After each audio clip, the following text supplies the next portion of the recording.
Welcome back to another episode of CGC Boys and Girls, and I have been waiting for this one, especially after owning my own Mark 7 GTI and most recently getting out of an RSQ8. Today, we finally have the 2022 Audi RS3.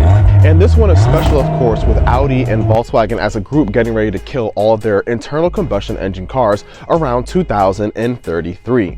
She's coming in a bit heavy at around 3,600 pounds. However, the 400 horsepower infamous 5-banger does get her going in a hurry. And when I say in a hurry, the Quattro all-wheel drive system coupled with that 5-banger and launch control will get her from 0 to 60 in roughly 3.3 seconds. Yes, boys and girls, that is much faster than a Hellcat Red Eye. Now, you'll have to pay roughly $60K for her, and that's without dealer markups. However, moving on to the body, I love how aggressive she looks. I love this big, wide mouth grille, the extreme front fender flares to house those giant 265mm tires, of course, and of course, the infamous RS3 lights.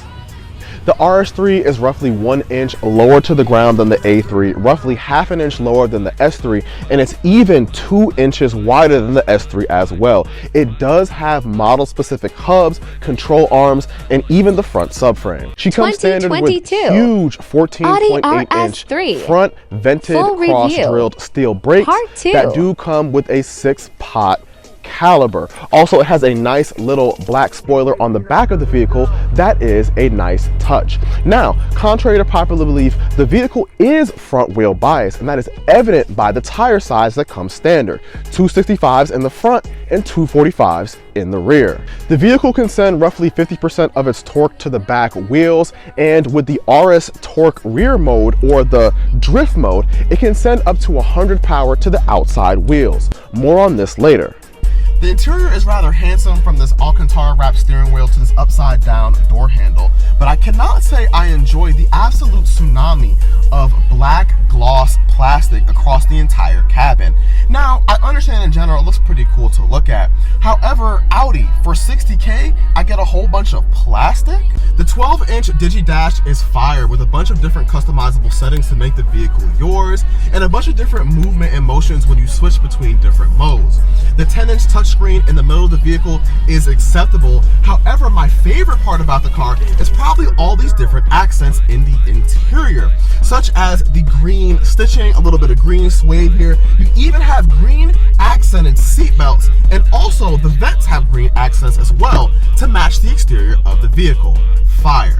2022 also, you have this weird new Audi RS3 touch volume full type review knob, which I hate. Part 3. I hate. Audi, why are you doing this? It's not intuitive. It's absolutely atrocious. Stop doing it in your vehicle lineups. Also, some way, somehow, they managed to top the weirdness of their gear selector from the e-tron GT that I was just in, with a slidable little pill thing, to now an erect pill type thing that stands up and you toggle it a little bit back and forth.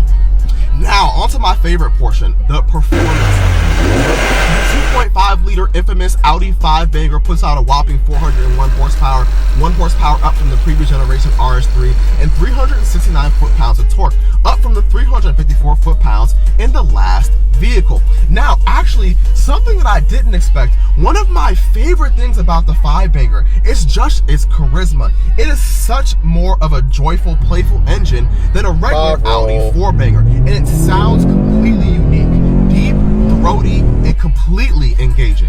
Also sounds lovely all the way up to its 7,000 RPM redline. Now, a 7-speed DCT is the only option that you have, and interestingly enough, the RSQ8 that I just got out of is actually faster than this car from a time perspective by 0.1 seconds. However, with this car's weight and how small it is, this car by far feels way quicker. 2022 DCT are pretty quick in dynamic or dynamic full review mode. However, it's Part still 4. rather slow when trying to get down a gear when you wanted to. Flip the vehicle to RS Performance Sport mode, and and the shifts get even crisper and even faster. However, still not as fast as if you just grab that flappy paddle gearbox.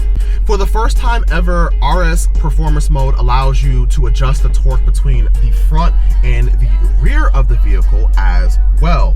Now, power is distributed to the front wheels with an open diff, where in the back, the old Haldex system was replaced by a twin clutch pack system. By clutching and unclutching the clutch packs on the different wheels, it is actually able to send power to the outside rear wheel to push the car around corners. This system is also shared with the infamous Mark 8 Golf R.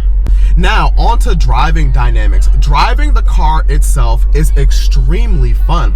And for sports car enthusiasts, a vehicle of this size is exactly what you're looking for. You're not looking to wrangle a 4,500 plus size cruise ship behemoth around the back roads. I don't understand some of y'all. At 3,700 pounds, the vehicle feels Audi RS3. nimble thanks to the adaptive dampers and also finely tuned chassis and suspension overall. The vehicle, coupled with Quattro, literally dances with you on the back roads, just like your wife when she used to love you. I'm trying to tell you, the Quattro system, coupled with the twin clutch packs, reward you for driving this car freaking flat out. And I must admit, I did drive it just a little bit hard.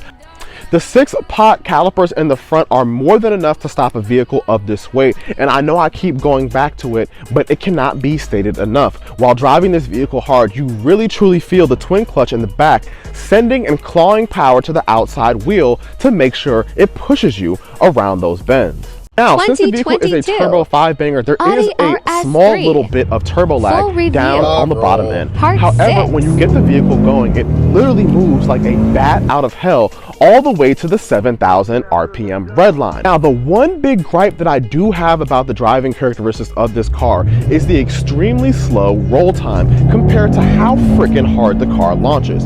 So from 5 to 60, the car really bogs down, and this is because peak torque doesn't come to about 3,500 RPM, which is up from about 1,700 RPM in the last RS3. What does this equate to? This equates to this version of the RS3 2022 being roughly half a second slower than the last one from a roll. And the baby RS3 does have one last trick up its sleeve, and of course it is the notorious drift mode.